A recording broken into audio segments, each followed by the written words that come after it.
Olá, eu sou a professora Helena de língua portuguesa.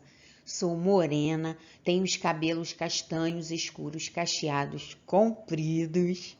Estou usando hoje uma blusa listrada, laranja e meio cinza. Atrás de mim, nós temos uma parede verde bem clarinha. E eu venho lhe convidar a aprender um pouquinho mais sobre os elementos da narrativa. Vamos lá? Mas o que é narrar? Narrar é contar uma história, real ou fictícia. É expor as sequências de um fato ou de um acontecimento oralmente ou por escrito. E a narração? Narração é um tipo de texto que conta um acontecimento. Uma história que se desenvolve no mundo real, no mundo fictício ou que mistura dados reais e dados imaginários. São exemplos de gêneros narrativos: as notícias, os contos, as fábulas, as histórias em quadrinhos e etc. Para que a narrativa aconteça, ela se utiliza de alguns elementos, porque são esses elementos que detalham os acontecimentos que constituem a história. Na aula de hoje, nós analisaremos dois desses elementos. São eles o narrador e o personagem. Nós veremos no decorrer da aula que o narrador pode ser de três tipos. Nós temos o narrador personagem, nós temos o narrador observador e nós temos o narrador onisciente. Não se preocupe, porque no decorrer da aula nós veremos exemplos e também veremos as definições desses tipos de narradores. E o elemento personagem? Na aula de hoje, nós analisaremos três tipos. Analisaremos o personagem principal ou protagonista, o personagem secundário e o personagem antagonista. Para ficar mais fácil, nós iremos destacar esses elementos dentro de um texto. Depois da leitura desse texto, nós iremos juntos observar os elementos da narrativa. O ouriço viajante. Pipo era um ouriço jovem, desesperado para conhecer a cidade. Tanto que, um dia, ele foi para a estação comprar uma passagem. No dia da partida, com a sua malinha, ele aguarda calmamente sobre a plataforma quase deserta. Mas quando o trem finalmente chega, que horror! Os vagões estão cheios de pessoas. Mas como conseguir um lugar? Pipo se pergunta. O jeito é forçar um caminho no meio da multidão. Mas ao tentar isso, ele machuca sem querer todos os passageiros que se aproximam.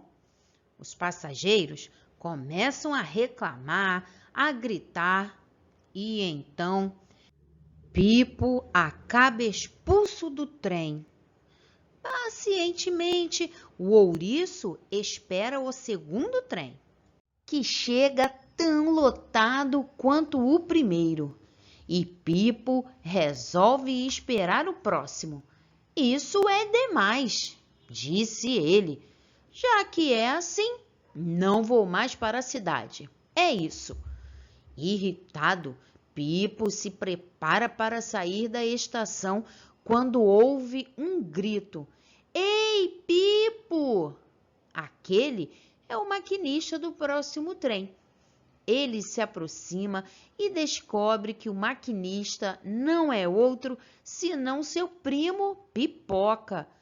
Pipo, meu primão, há quanto tempo, hein? Estou indo para a cidade.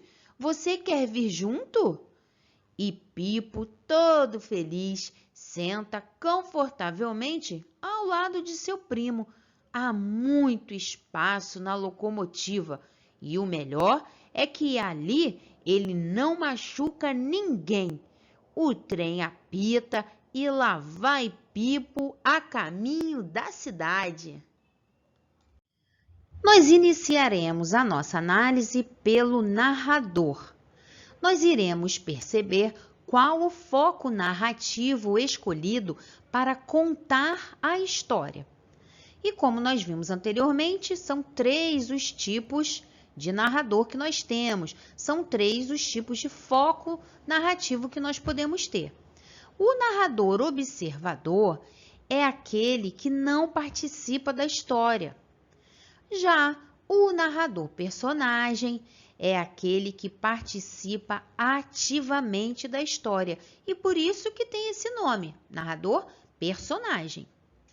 E, finalmente, nós temos o narrador onisciente, que é aquele que tudo sabe sobre a história. Isso significa que esse narrador sabe o que os personagens estão pensando, estão sentindo, sabe o que acontecerá na história antes mesmo de os eventos se concretizarem para nós, que somos os espectadores. Vamos reler o começo do texto.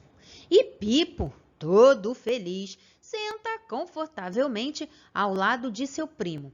Há muito espaço na locomotiva e o melhor é que ali ele não machuca ninguém. O trem apita e lá vai Pipo a caminho da cidade. A partir da releitura desse trecho, nós podemos dizer que o narrador desse texto é o narrador observador. Perceba que nesse trecho o narrador está contando o que ele está vendo. Além disso, nós temos também os verbos era, o pronome ele e o verbo foi, que são elementos que estão na terceira pessoa. E essa é uma característica do narrador observador. Como ele conta o que ele vê, os elementos gramaticais utilizados estão na terceira pessoa. Agora, nós passaremos para outro elemento da narrativa, os personagens. O personagem é aquele que participa da história. Quem participa da história? Nós temos o personagem principal ou protagonista, que é aquele que é o foco da narrativa. Ou ele pode ser também um dos focos da narrativa, já que a história pode ter mais de um núcleo. Mas o personagem principal ou protagonista é sempre o centro desse núcleo. Já o personagem secundário é aquele que auxilia o desenvolvimento da história. Ele também é bastante importante. E, finalmente, nós temos o personagem antagonista. É aquele que pode ou não estar presente nas histórias. Esse personagem, quando aparece nas narrativas, tem como objetivo tornar a vida do protagonista mais difícil. O interessante é que, a depender da narrativa, o vilão pode ser um monstro ou pode ser até mesmo um outro ser fantástico. Porque o personagem é um ser criado pelo autor para representar um papel em uma história. E se a história for fictícia ou se mesclar mundo real com ficção, nós poderemos ter, sim, um antagonista também desse mundo de ficção. Como personagem principal ou protagonista da nossa história, nós temos Pipo. Isso acontece porque toda a narrativa se desenvolve em torno dele.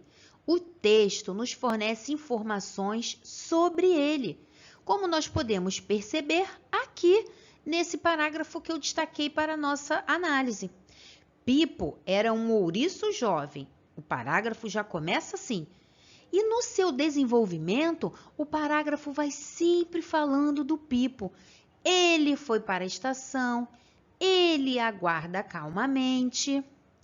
Além dessa pista que o texto nos oferta, nós também temos o fato de o assunto principal da história ser a ida do jovem ouriço para a cidade, como nós podemos perceber nesse outro trecho aqui que foi destacado. O trem apita e lá vai Pipo a caminho da cidade. Nesse parágrafo, nós temos também mais uma outra informação sobre o Pipo, falando sobre o primo dele. Como personagens secundários dessa nossa história, nós temos os passageiros que estavam dentro do trem e o primo do Pipo, o Pipoca. Vamos reler esse trecho. Os vagões estavam cheios de pessoas, mas como conseguir um lugar? Pipo se pergunta. O jeito é forçar um caminho no meio da multidão, mas ao tentar isso, ele machuca sem querer todos os passageiros que se aproximam. Os passageiros começam a reclamar, a gritar, e então Pipo acaba expulso do trem. E nesse outro trecho aqui, ei Pipo! Aquele é o maquinista do próximo trem. Ele se aproxima e descobre que o maquinista não é outro senão seu primo Pipoca. E finalmente nós temos o personagem antagonista. Mas nós temos aqui nessa história? Não. Aqui não há nenhum personagem que tenta tornar a vida do Pipo mais difícil. Não tem nenhum personagem que crie problemas para ele. Só cuidado para não achar que os passageiros do trem exercem esse papel. Note que eles não estão no trem para desafiarem o Pipo ou para tornarem a vida do Pipo mais difícil. Nossa aula está chegando ao fim e esse é o momento da nossa revisão. Hoje nós aprendemos sobre a narrativa. Vimos que narrar é contar uma história, seja ela real ou fictícia. Aprendemos que para que essa história aconteça, ela precisa de alguns elementos. E na aula de hoje, nós estudamos 2 elementos da narrativa. O narrador, que é o elemento que conta a história para nós. Nós vimos que o autor pode escolher sobre qual perspectiva ele quer que a sua história seja contada. O foco narrativo pode ser pelos olhos de um narrador observador, de um narrador personagem ou de um narrador onisciente. O outro elemento da narrativa estudado foi o personagem. Nós aprendemos que o personagem é aquele que participa da história. E hoje nós vimos 3 deles. O personagem principal ou protagonista, o personagem secundário e o personagem antagonista. Ah, agora é com você! Leia o texto abaixo e diga quem são os personagens presentes na história. Chegamos ao final da nossa aula e eu espero que ela tenha sido muito proveitosa para você. Obrigada pela atenção, obrigada por ter ficado comigo até aqui e espero ver você no nosso próximo encontro. Até lá!